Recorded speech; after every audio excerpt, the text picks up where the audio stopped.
Hi, I'm Laura and welcome to my channel, The Woken Mind. Today I'm going to talk about the differences between the toxic feminine and the divine feminine. I've gotten some requests for this video, and this topic comes up a lot in sessions that I have with clients. So, toxic feminine versus divine feminine.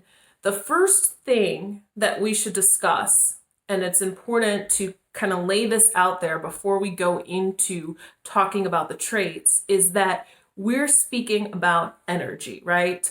Toxic feminine energy versus divine feminine energy. So it's not really a person, right? We can't really say, oh, that person is a toxic feminine, that person is a divine feminine. It's the energy that the person embodies. And because of that, toxic femininity and divine femininity don't really have differences that are very much, like visible, things that you can like see. It's more about the energy, where the energy is at. And the main difference between the toxic feminine and the divine feminine is very, very simple. It just boils down to just one simple fact, is that toxic feminine energy is about clinging to past, clinging to like stagnation and old cycles, where divine feminine energy is all about moving towards new, going towards evolution, changes and transformation. So when you're in toxic feminine energy, you're clinging to old wounds, you're clinging to past belief systems, you're clinging to karmic cycles. When you're in divine feminine energy, you are moving towards new energy. You're moving towards grounding something new here on the physical plane. You're moving towards evolution. And you're promoting that. And you also promote that energy in the people around you, right? So a toxic feminine energy is going to, when she's in the presence of others, is going to make them want to cling to the past, stay in the past, cling to like toxic ancestral patterns, old belief systems, like religious programming and things like that. Whereas the divine feminine is going to move us towards like freedom of thought, individuality, autonomy, and things like that. So with the toxic feminine, what does it really look like in the physical plane? Well, the reason why toxic femininity clings to the past is because toxic femininity is not capable of birthing unique thought forms.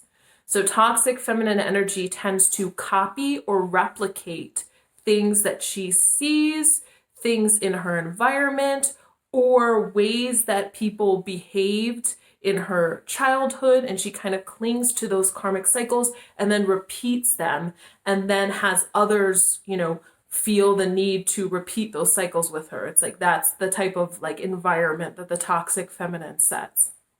Whereas the divine feminine energy, because she's able to connect to source, she's able to connect to spirit, she can constantly birth new ideas, new thought forms. She can connect to creativity, intuitive abilities. She can connect to and download like templates for like the future of Earth, right?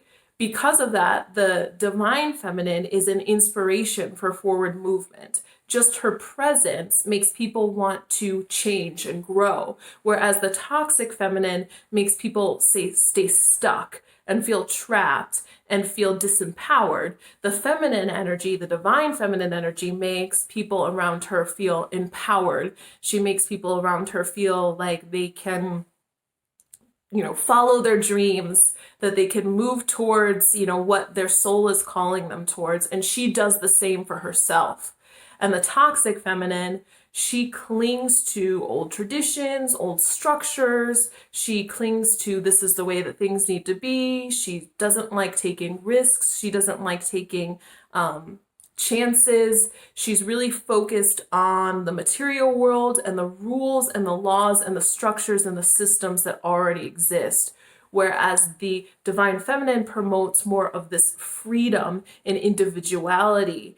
And she believes that we can tap into our own intuitive capabilities, to trust our internal morality, to trust our internal guidance, to move us in directions without having to be attached to old laws and rules and things like that. So it's like the toxic feminine is almost a representation of mental enslavement, right? Where the divine feminine is a representation of freedom. And another thing about the toxic feminine energy is that toxic feminine energy is very much draining.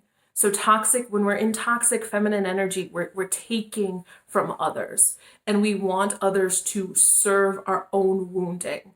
So that's one of the main reasons why the toxic feminine energy tends to cling towards karmic cycles and karmic patterns, because the toxic feminine hasn't cleared out her own wounding. So she wants others to kind of serve and give to her so that she can recreate these old structures and systems, so that she can feel comfortable and she doesn't have to feel challenged to grow or move forward or anything. So she likes to stay in the same place, do things the way things have always been done. She likes to recreate things that her wounded inner child experience. She likes to kind of just stay in a comfort zone, and then takes energy from others to recreate that comfort zone for herself. So it's a self-serving energy. And it really just comes from wounding. When we're in our toxic feminine energy, it's because we're feeling wounded and we're feeling scared. We're not feeling connected to spirit. We're not feeling connected to source. And we're wanting to get some sort of reassurance or comfort from the people around us that it's okay for us to just kind of stay in this arrested development stage. And because of that wounding and that like not having internal fulfillment, the toxic feminine takes from others. So she takes the energy and she asks others to kind of obey her needs, and she bosses others around, and she does this to kind of maintain the illusion. It's feeding her ego. Now, the divine feminine, she's worked on those inner child wounds. She's done a lot of clearing and healing to get to a point where she's not clinging to the past. So she doesn't need to repeat or feel comfort from having people around her who are going to cater to her needs, her desires, and her reality. Really, what the divine feminine does is she allows for others to grow and shift and change as needed. She doesn't take from them. She has her own source, which is coming directly from the source, right? She's filled up from God. She's filled up from source. So she doesn't need to pull energy from others. And because of that, she then gives them the freedom and she gives them the encouragement to go on their own path of self-discovery rather than forcing them to abide by her rules and by her ego in order, again, to make herself feel comfortable, because she already has that internal security and comfort. So the divine feminine is all about allowing, and the toxic feminine is all about controlling the situation.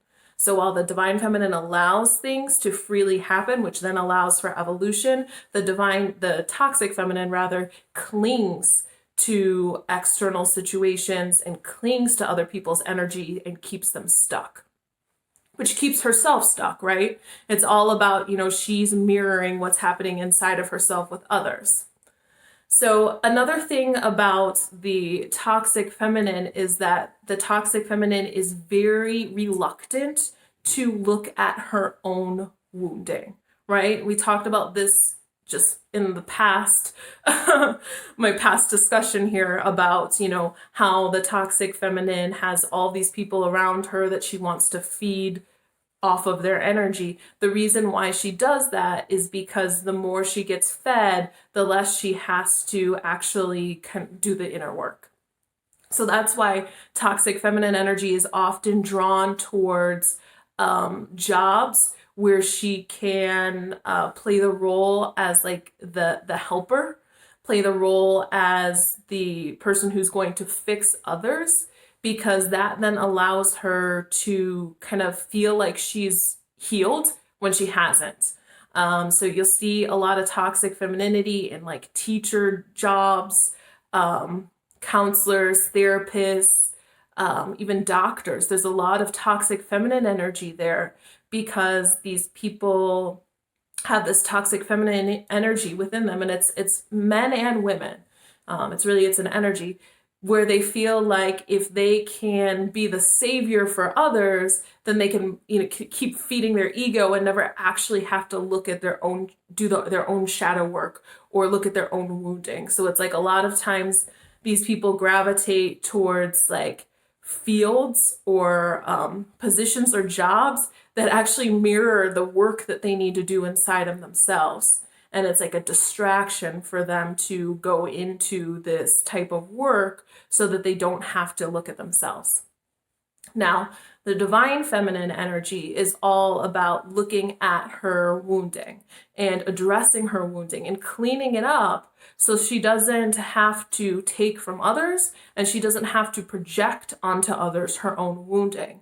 So the divine feminine can step into a healing role. We can be in our divine feminine energy when we work as a healer.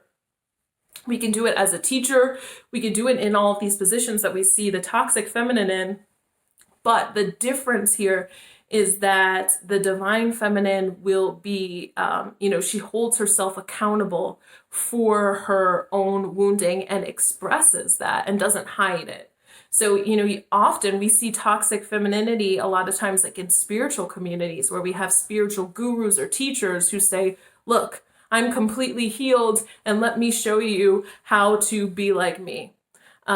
Really, when the divine feminine is truly expressed, the divine feminine is reflecting on her own healing process. She's open about the fact that she's still learning and growing from all the situations that are in her reality. And she doesn't try to kind of act as this like higher authority figure who's better than everyone else and puts them below her and is, again, like the savior. The sage on the stage who's going to heal everybody because she's already completed healing. The divine feminine does not feel that way.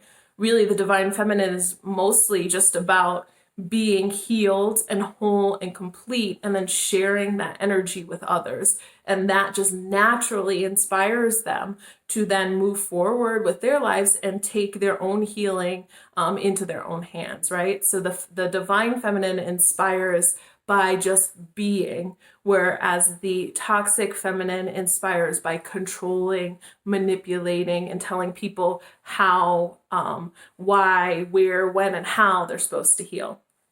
So I hope that this video was helpful for you. If you have any questions, definitely feel free to leave them below. If you did like this video, definitely, like and subscribe so that I can continue to make more videos like this.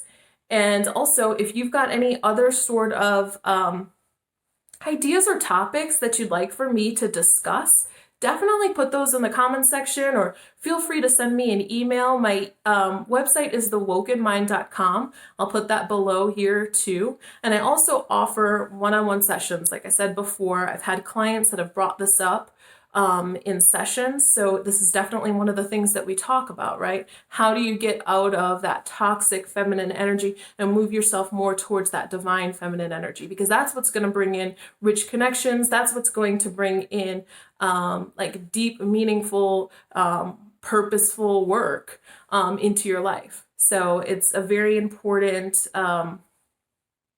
reflection to go through in the process of healing. So I thank you so much for watching, and I send you lots of love. Take care.